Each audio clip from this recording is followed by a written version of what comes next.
Hi, friends. I'm back to read the next chapters in our James and the Giant Peach. So, if you remember, last time we finished chapter 6, and do you remember what happened with James?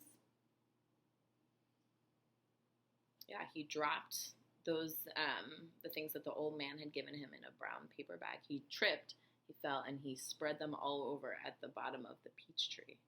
And then his two aunts saw a peach at the top of this tree that had never grown a peach before. And then they were like, oh, go pick it. But as they were about to go pick it, do you remember what happened to the peach? They could see it growing. So we're going to find out what's going to happen next. We're going to start to read chapter 7. And remember, when we're reading this, because it doesn't have any pictures, you have to use your brain and use your imagination. The two women, so that's James's two aunts, and the small boy stood absolutely still on the grass underneath the tree, gazing up at this extraordinary fruit. James's little face was glowing with excitement. His eyes were as big and bright as two stars. He could see the peach swelling larger and larger, as clearly as if it was a balloon being blown up. In half a minute, it was the size of a melon. In another half minute, it was twice as big again. Just look at it growing, Aunt Spiker cried. Will it ever stop? Aunt Sponge shouted, waving her fat arms and starting to dance around in circles. And now it was so big it looked like an enormous butter-colored pumpkin dangling from the top of the tree. Get away from that tree trunk, you stupid boy, Aunt Spiker yelled. The slightest shake and I'm sure it'll fall off. It must weigh 20 or 30 pounds at least. The branch that the peach was growing on was beginning to bend over further and further because of the weight. Stand back, Aunt Sponge shouted. It's coming down. That branch is going to break. But the branch didn't break. It simply bent over more and more as the peach got heavier and heavier. And still it went on growing. In another minute, this mammoth fruit was as large and round and fat as Aunt Sponge herself, and probably just as heavy. As big as a person. But it didn't stop. Oh, it has to stop now, Aunt Spiker yelled. It can't go on forever. But it didn't stop. Soon it was the size of a small car and reached halfway to the ground. Both aunts were now hopping around and around the tree, clapping their hands and shouting all sorts of silly things in their excitement. Hallelujah! Aunt Spiker shouted. What a peach! What a peach! Terrifico! Aunt Sponge cried out. Magnifico! Splendifico! And what a meal! It's still growing. I know. As for James, he was so spellbound by the whole thing that he could only stand and stare and murmur quietly to himself. Oh, isn't it beautiful? It's the most beautiful thing I've ever seen. Oh, shut up, you little twerp, Aunt Spiker snapped, happening to overhear him. It's none of your business. That's right, Aunt Sponge declared. It's got nothing to do with you whatsoever. Keep out of it. So mean. Look, Aunt Spiker shouted. It's growing faster than ever now. It's speeding up. I see it, Spiker. I do. Bigger and bigger grew the peach, bigger and bigger and bigger. Then, at last, when it had become nearly as tall as the tree it was growing on, as tall and wide, in fact, as a small house, the bottom part of it gently touched the ground, and there it rested. It can't fall off now, Aunt Sponge shouted. It's stopped growing, Aunt Spiker cried. No, it hasn't. Yes, it has. It's slowing down, Spiker. It's slowing down. But it hasn't stopped yet. You watch it. There was a pause. It has now. I believe you're right. Do you think it's safe to touch it? I don't know. We'd better be careful. Aunt Sponge and Aunt Spiker began walking slowly around the peach, inspecting it very cautiously from all sides. And the massive round fruit towered over them so high that they looked like midgets from another world beside it. The skin of the peach was very beautiful.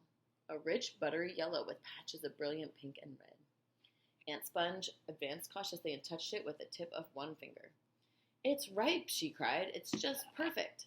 Now see here, Spiker, why don't we go and get us a shovel right away and dig out a great big hunk of it for you and me to eat? No, Aunt Spiker, not yet. Why ever not? Because I say so.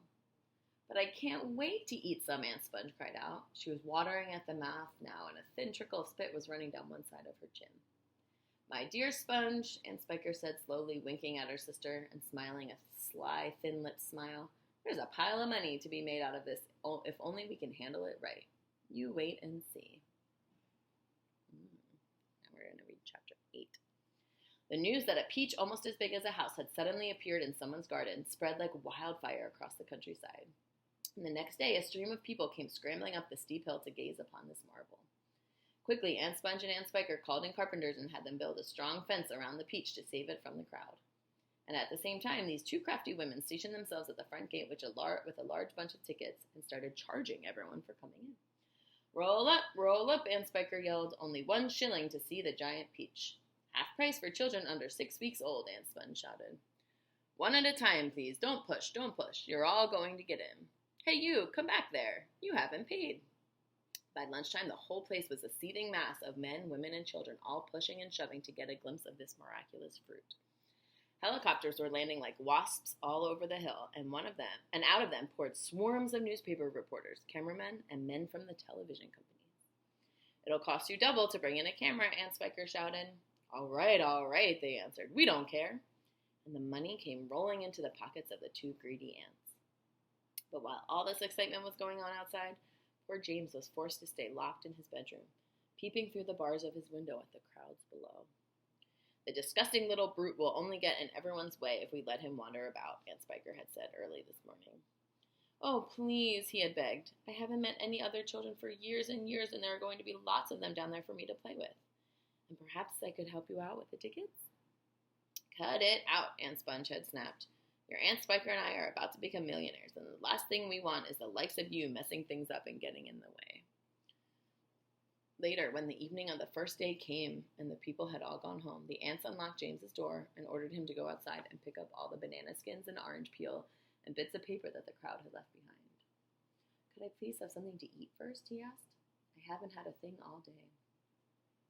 No, they shouted, kicking him out the door. We're too busy to make food. We are counting our money. But it's dark, cried James. Get out, they yelled, and stay out until you've cleaned up all the mess. The door slammed, and the key turned in the lock. Chapter 9. Hungry and trembling, James stood alone out in the open, wondering what to do. The night was all around him now, and high overhead a wild white moon was riding in the sky. There was not a sound, not a movement anywhere. Most people, and especially small children, are often quite scared of being out of doors alone in the moonlight. Everything is so deadly quiet, and the shadows are so long and black, and they keep turning into strange shapes that seem to move as you look at them, and the slightest little snap of a twig makes you jump. James felt exactly like that now. He stared straight ahead with large, frightened eyes, hardly daring to breathe. Not far away in the middle of the garden, he could see the giant peach towering over everything else. Surely it was even bigger tonight than ever before. And what a dazzling sight it was. The moonlight was shining and glinting on its great curving sides, turning them to crystal and silver. It looked like a tremendous silver ball lying there in the grass, silent, mysterious, and wonderful.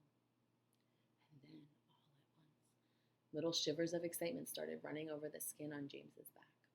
Something else, he told himself, something stranger than ever this time is about to happen to me again. He was sure of it. He could feel it coming. He looked around him, wondering what on earth it was going to be. The garden lay soft and silver in the moonlight. The grass was wet with dew, and a million dewdrops were sparkling and twinkling like diamonds around his feet. And now, suddenly, the whole place, the whole garden seemed to be alive with magic. Almost without knowing what he was doing, as though drawn by some powerful magnet, James Henry Trotter started walking slowly toward the giant peach. He climbed over the fence that surrounded it and stood directly beneath it, staring up at its great bulging sides. He put out a hand and he touched it gently with the tip of one finger. It felt soft and warm and slightly furry, like the skin of a baby mouse. He moved a step closer and rubbed his cheek lightly against the soft skin. And then, suddenly, while he was doing this, he happened to notice that right beside him and below him, close to the ground, there was a hole in the side of the peach. And that's where we're going to leave it this time, my friends. Next time we're going to start with chapter 10. I want you to think about, what do you think is on the other side of that hole? What do you think James is going to do? Think about it, and we'll find out next time.